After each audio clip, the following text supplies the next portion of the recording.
e mais 2 assistências de Arrascaeta. Uma vitória tranquila, sem brilho, mas com segurança. Muito compreensível nesse contexto, o Flamengo fazendo o seu jogo número 73 com esses jogadores, já que as demais partidas desse ano, mais 4, foram disputadas com o time sub-20. Primeiro, o gigantismo do Felipe Luiz. O Felipe Luiz, com 1 ano como técnico de time profissional, ele conquista Libertadores, conquista Brasileiro, conquista Copa do Brasil, de rebarba, Carioca e Supercopa, e além disso já chega numa final de Mundial. Taça. Meu Deus do céu, quantas taças já ganhou o Felipe Luiz esse ano? Na carreira dele, vamos lá, na carreira dele. Vamos tentar contar. Foi demitido. No dia 13 de maio, o Flamengo contratou o Rodrigo Caio. Num primeiro momento, nem imaginavam que ele seria o cara da bola parada, acabou sendo, e acho que tem dado muito resultado, tanto na ofensiva quanto na defensiva, né? Salve, salve, nação, vambora com mais um vídeo falando sobre o nosso Flamengo aí. A grande missão do Flamengo nesse Mundial de Clubes aconteceu, que era chegar na decisão contra o PSG, né? 2 títulos, um contra o Cruz Azul e agora um contra o Pirâmides. E o maior desafio do Flamengo na temporada vai ser diante do poderoso PSG. Uma atuação do Flamengo boa, que sem susto teve aquele lance no primeiro tempo lá, que o jogador saiu cara a cara com o Rossi, e o Rossi fez uma excelente defesa. Acho que a única chance realmente clara que o Pirâmide criou no jogo. E eu vou te falar uma coisa. A falta que o Pedro faz é gigantesca. O Pedro entrou, jogou mais ou menos 10 minutos, finalizou 3 vezes, 2 no gol, 1 bloqueada, e quase fez um gol, e ainda deu aquela caneta ainda no finalzinho do jogo. A falta que o Pedro faz é gigantesco, né? Então, agora a missão do Flamengo é conseguir bater o poderoso PSG, que, obviamente, é o favorito. Deixa seu like aí, vambora mais um vídeo aí. A falta que o Pedro faz. Meu Deus. Tamo junto, hype o vídeo e vambora. Mais uma análise. Vitória muito tranquila do Flamengo sobre o Pirâmide do Egito. O time rubro-negro controlou a partida, não correu quase risco algum. Houve, de fato, um momento em que recuou um pouco no final do primeiro tempo e a equipe egípcia teve a sua grande oportunidade quando o Rossi impediu o gol do time norte-africano. Mas, no geral, o Flamengo teve o controle completo do jogo até os 25, 30 minutos, ou seja, até marcar o primeiro gol e mais um pouco. Adiantou a marcação, o time do Pirâmide tinha muita dificuldade para sair jogando, praticamente não conseguia sair jogando. E o Flamengo, assim, construiu a sua classificação para a final desse Intercontinental, desse Mundial de Clubes contra o Paris Saint-Germain, com 2 gols de zagueiros, 2 gols de cabeça, exemplo do que aconteceram na final da Libertadores com o gol do Danilo, que voltou a marcar, dessa vez o primeiro gol marcado por Léo Pereira, e mais 2 assistências de Arrascaeta. Uma vitória tranquila, sem brilho, mas com segurança. Muito compreensível nesse contexto, o Flamengo fazendo o seu jogo número 73 com esses jogadores, já que as demais partidas desse ano, mais 4, foram disputadas com o time sub-20 no Campeonato Carioca e o jogo derradeiro pelo Campeonato Brasileiro diante do Mirassol no interior paulista. Ou seja, muitos jogos, muito desgaste, e vai ser necessário que na quarta-feira contra o PSG o Flamengo esteja inteiro, dentro do possível, para fazer um jogo intenso contra um adversário de um nível evidentemente muito mais alto. Então achei que foi uma atuação correta, uma estratégia adequada para avançar sem correr muitos riscos, e foi o que aconteceu. O Flamengo tem a chance de ganhar novamente o Mundial de Clubes. Tarefa complexa, difícil, contra o adversário que é muito poderoso, mas há de se tentar. Para Doha, para enfrentar o Flamengo. O Flamengo não poderia fazer um papelão, né, que é repetir o que ele mesmo fez em 2023, quando foi eliminado antes do confronto europeu. Já aconteceu com outros times brasileiros, com o Internacional, com o Atlético Mineiro, com o Palmeiras, foram esses 3, né? E com o River Plate da Argentina também, campeões da Libertadores que não conseguiram sequer alcançar o jogo contra o campeão da Europa, né? Então agora nós temos aí o Flamengo presente nesse jogo contra a equipe do Paris Saint-Germain. O jogo vai acontecer às 2 da tarde da quarta-feira em Doha, no Catar. Hoje, pouco mais de 8 mil pessoas, aliás, meio lamentável, né, a realização do torneio em Doha, com total desinteresse do público, né? Está acontecendo também uma Copa de Seleções, a Copa Árabe de Seleções, lá em Doha, simultaneamente, que, pelas informações que temos, é o que está, digamos,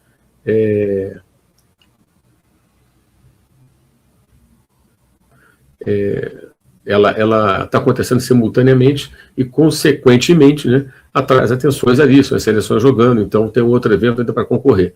Bem melancólico, né? Em outros lugares do mundo, certamente teríamos um público muito maior nessas partidas. Mas, independentemente disso, o fato é que o Flamengo vai conseguindo aí uma história bacana, mais uma taça conquistada, né?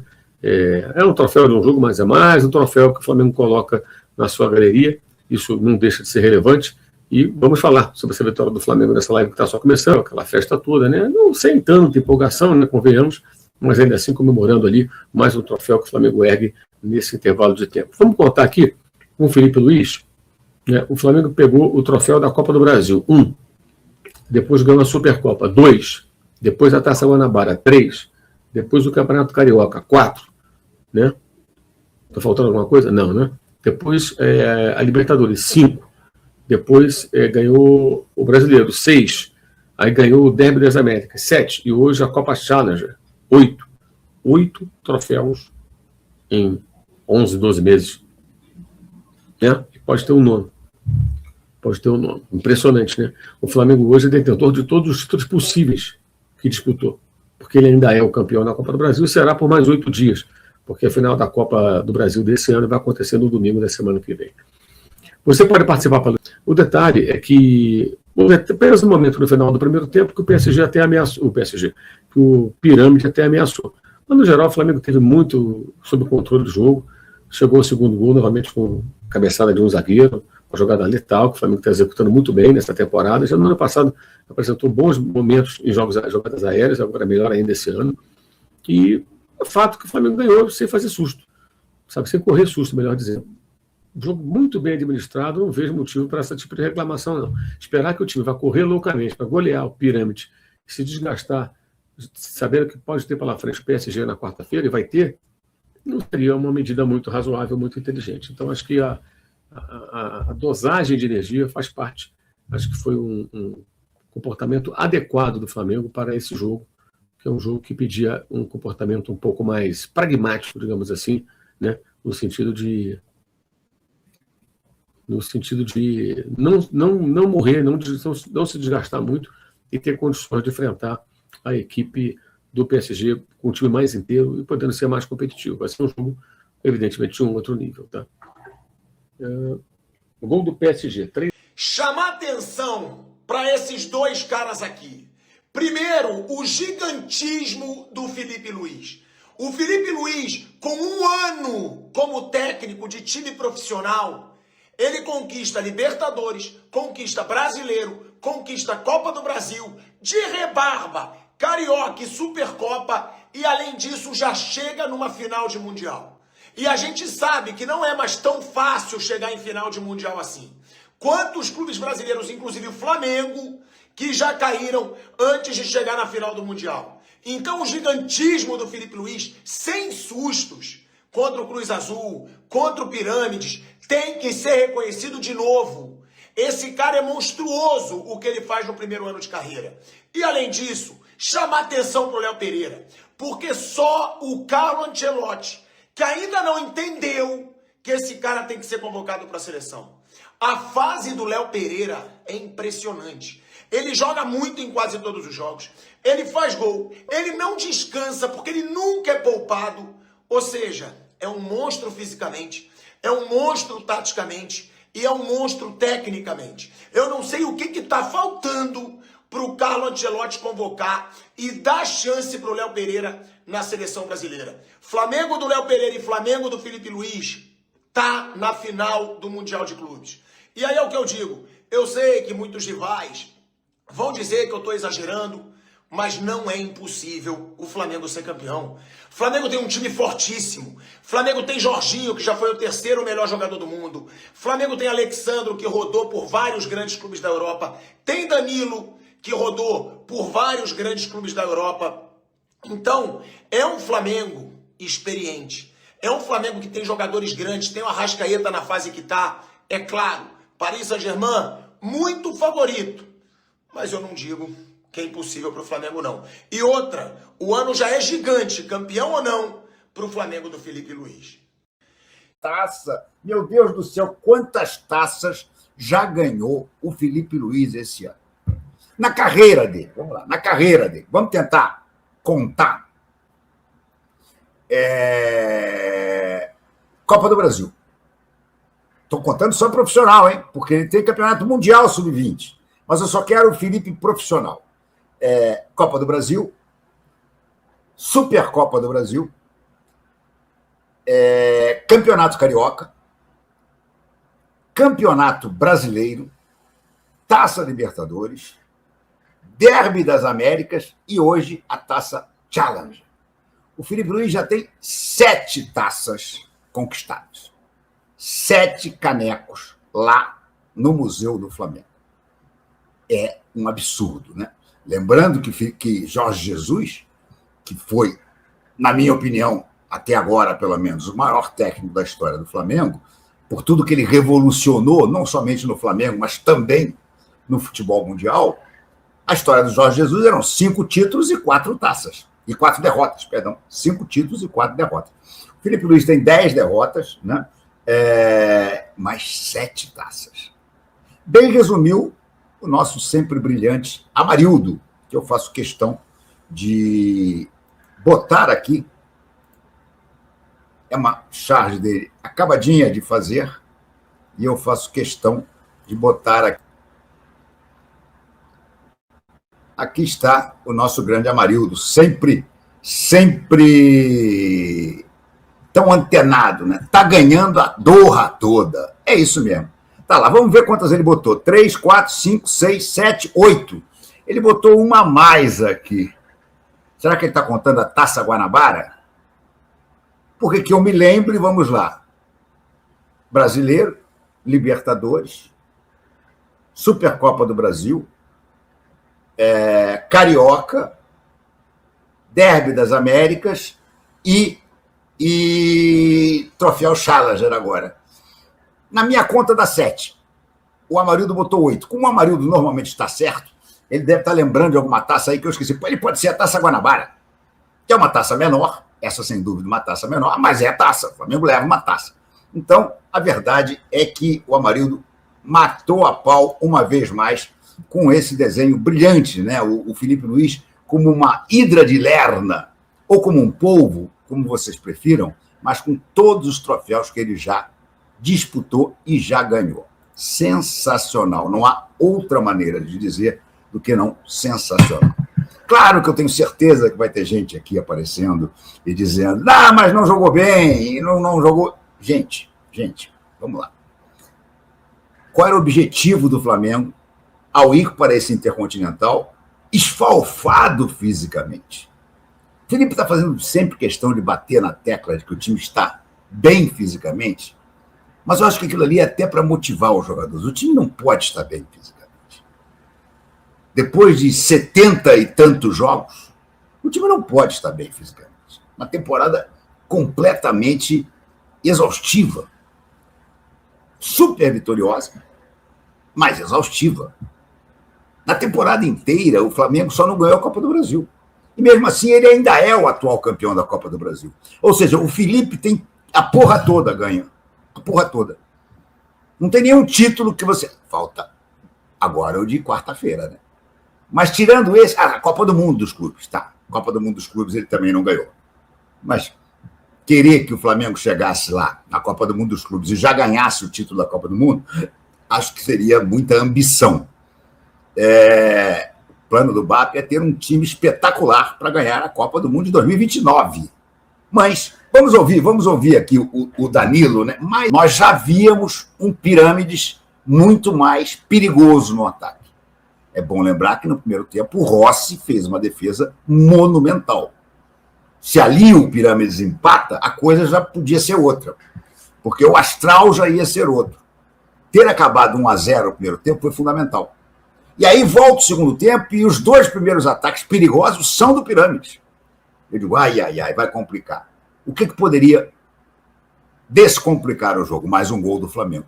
E é exatamente o Danilo que faz no iniciozinho do segundo tempo, mais um cruzamento, mais uma assistência do Arrascaeta, e o Flamengo chega a 2-0 e depois passa um pouco a administrar. Coisas que eu acho importante a gente falar. Primeiro, que diferença faz ter um centroavante de verdade no time? O Pedro entrou para jogar 5 minutos e concluiu 3 vezes ao gol. Uma foi um pecado, né? Porque a jogada era toda linda. O De La Cruz mete uma bola linda para o Bruno Henrique, que faz talvez a sua única jogada ok, vai em direção à linha de fundo e cruza na medida para o Pedro. Só que o Pedro tem que vir deslizando e ele acaba batendo com a perna direita, bate bem tentando o contrapé do goleiro, mas o goleiro consegue fazer a defesa. Logo depois o Pedro dá um outro chute, que o goleiro também pega, e um terceiro que foi bloqueado. Gente, o Pedro, talvez, com esses 3 lances, tenha sido o jogador do Flamengo que mais finalizou em 90 minutos. Tenho quase certeza que foi isso. O que mais finalizou em 90 minutos.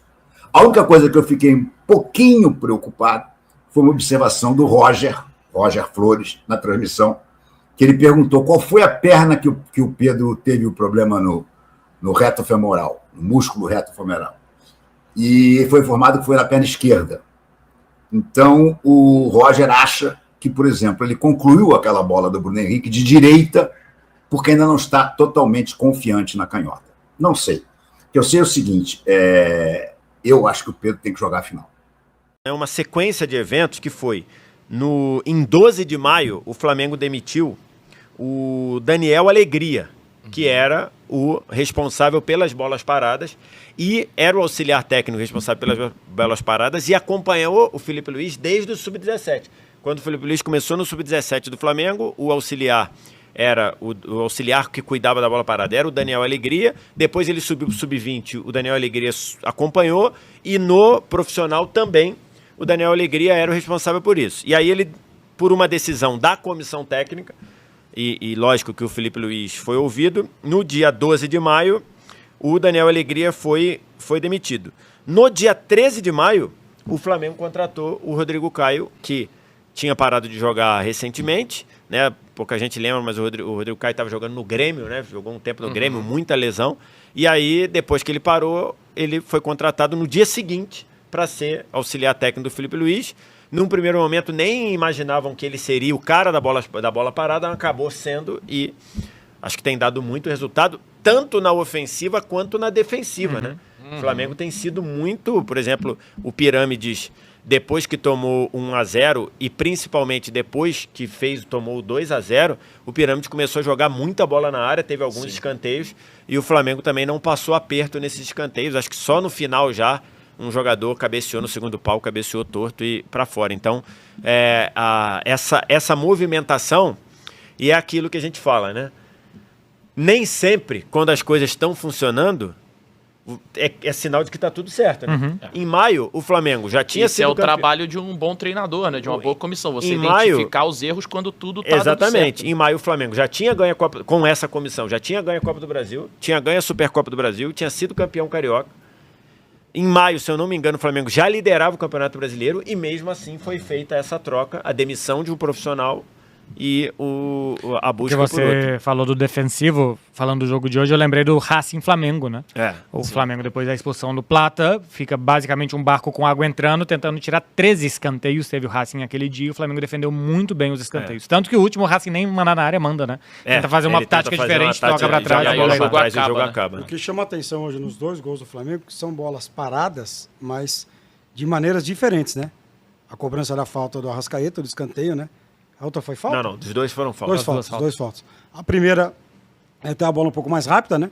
Pro Léo Pereira. A segunda é o tipo de um balãozão, né? A segunda é uma trave, bola, né? Longa, muito longa no segundo. E o Danilo sobe. Trave. É verdade que o goleirão tomou um piruzaço, um frangaço. O goleiro ajudou demais, mas o Flamengo não tem nada com isso, o Danilo não tem nada com isso. Agora já fica uma questão, né? Danilo fez gol hoje, jogou bem. Léo Ortiz está recuperado. E aí, pro jogo contra o PSG? Léo Ortiz. Eu também acho que vai de Léo Ortiz. O quê? Contra o PSG? Eu acho que ele vai de Léo Ortiz. Até porque a tendência é hoje o Gonçalo Ramos começou jogando e fez gol, né? Fez o primeiro gol do PSG. E a tendência é que o Gonçalo, não sei como vai o Dembélé, né? Dembélé hoje não foi nem relacionado para o jogo.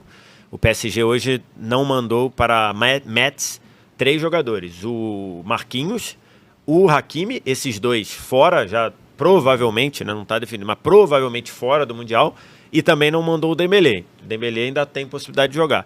E o Gonçalo Ramos tem jogado. Acho que, de repente, para um combate mais com o Gonçalo Ramos, que é mais 9, né? É mais. Eu imagino que você coloca o Léo Ortiz, que tem mais esse 1 contra 1, esse jogo mais físico, né? O Danilo, imagino que você vá com o Léo Ortiz nessa situação. E uma outra questão, né? Ele tirou o Samulino hoje, né? A gente até falou no de placa, ele acabou tirando o Samulino, né?